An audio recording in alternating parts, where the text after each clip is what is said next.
పూజిస్తాం. ఈమె ఎలా పుట్టిందో మీకు తెలుసా? విశ్వం ఆరంభంలో దక్ష ప్రజాపతి కుమార్తె సతీదేవి తన తండ్రికి ఇష్టం లేకపోయినా శివుడిని పెళ్లి చేసుకుంది. ఒకరోజు దక్షుడు మహాయజ్ఞం నిర్వహించాడు. విశ్వంలో ఉన్న దేవతలు, ఋషులు, రాజులకు అందరికీ ఆహ్వానం పంపాడు. కాని అహంకారంతో శివుడు సతీదేవిని మాత్రం కావాలనే పిలవలేదు. అయినా సతీదేవి శివుడు ఎంత చెప్పినా వినకుండా తండ్రి నిర్వహిస్తున్న యజ్ఞానికి వెళ్ళింది.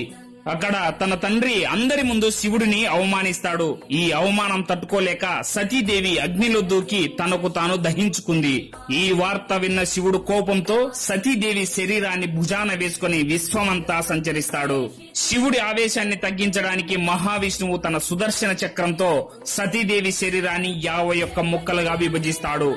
ఆ ముక్కలు పడ్డ ప్రదేశాలు శక్తిపీఠాలుగా ప్రసిద్ధి చెందాయి. కాని ఆ తల్లి శక్తి, ఆదిశక్తి ఎప్పటికీ నశించదు.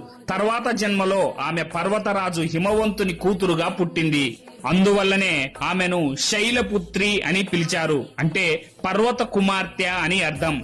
ఈ రూపంలో అమ్మవారు తన కుడి చేతిలో త్రిశూలం, ఎడమ చేతిలో కమలం ధరించి పవిత్రమైన నంది వృషభంపై విహరిస్తుంది.